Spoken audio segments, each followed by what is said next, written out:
Okay, so I'm going to do this chart that's in the course that I'm taking. It's about actions. There's 8 different terms that you need to know. It's a very good chart, so I'm breaking it up into the card for the visuals. I have it under Article 10, but it's not all under Article 10 because supplemental summons, I believe, came in Article 4 of the CPLR. But we're doing CPLR, but I just put Article 10 because for some reason they put that chart in Article 10. Maybe they had to cover throughout all the articles, right? All of the different circumstances before they could do the chart. So that's what I'm getting from it. Okay, I'm going to tell you all 8, then we're going to break it down. Okay, this is an asterisk, which means it's an important possible test question. You got to know these. 1, typical action. 2, counterclaim. 3, supplemental summons. 4, third-party action, which is also called impleader action, not to be confused with 5, interpleader action. 6, defensive interpleader, which 5 and 6 kind of could work together. 7, severance, and 8, consolidation. So there they are for the visual learners. You could pause the video if you want to just look at it. Okay, let's start with 1, which is a typical action. Very simple, plaintiff versus defendant. Could be more than one defendant. Could be defendant or defendants. Typical action. But shit, if you don't know that, I don't know what to tell you, but plaintiff versus defendant, typical action. Then we have number 2, counterclaim. Counterclaim is defendant 1 or 2, etc., whoever the defendants are, versus the plaintiff. They're counterclaiming.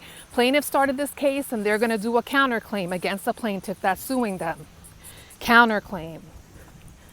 3, supplemental summons. Okay, that's when the plaintiff versus defendant 2.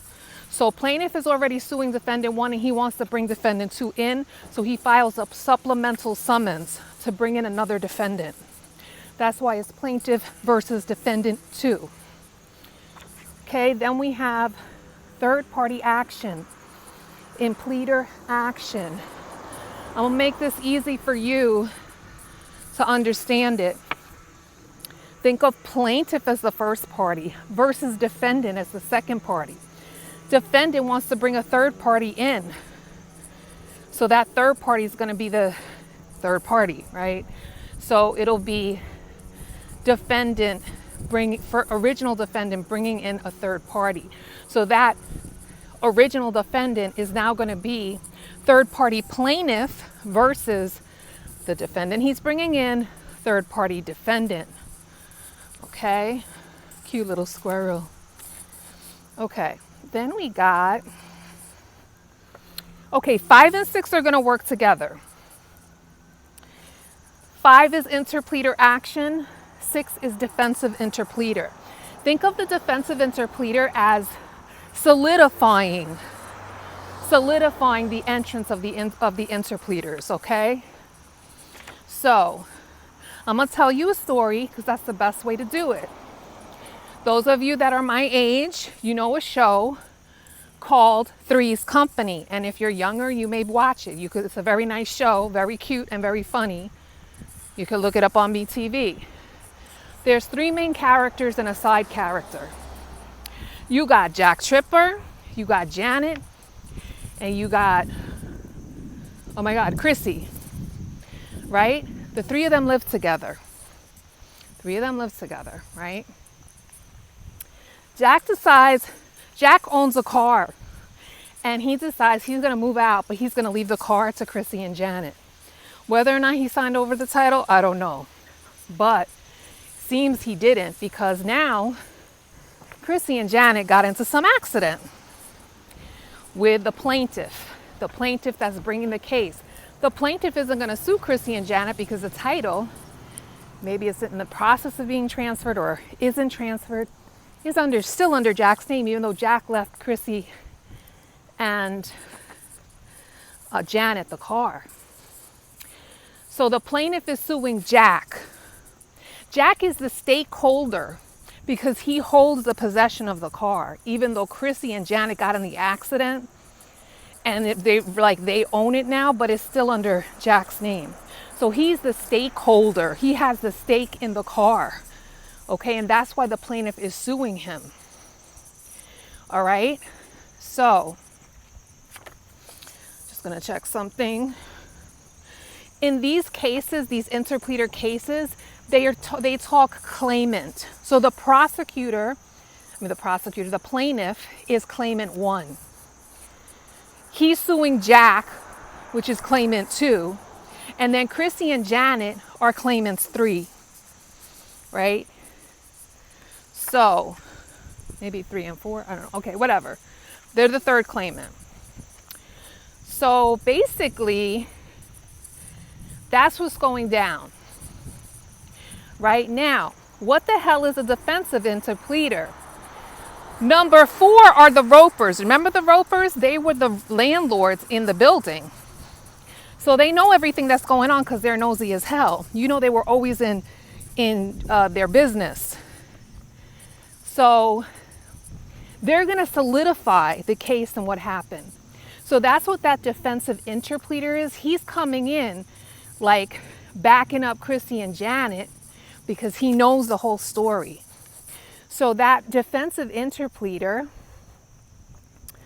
okay, has a right to proceed. The issue can be fully determined by the court. So the information that the defensive interpleader is bringing in is information that's going to solidify what really happened. All right, and so that is what an interpleader action is and a defensive interpleader is. Those two work together, 5 and 6. Okay, and all you have to know is that the person that's the initial defendant is the stakeholder. They're the one with the property or whatever the plaintiff is suing them about. They hold the key to everything, even though those other people are intrinsically linked to the case. All right, then we got 7, severance. What does to sever mean, right? You sever something, you break it off. That's what the judge is going to do. So you got, hold on. Ooh, hold on. Plaintiff, defendant, and second. Okay, so in the lawsuit, it's currently plaintiff versus defendant 1 and 2. But the judge wants to sever it. He wants to break that shit up. He's going to take one case of plaintiff versus defendant 1 and 2 and make 2 cases. Sever it into 2 cases. Split it up into 2 cases. Cut it. Sever it into 2. So now there's going to be 2 separate index numbers and 2 separate cases because he's severed. This is a severance of the case.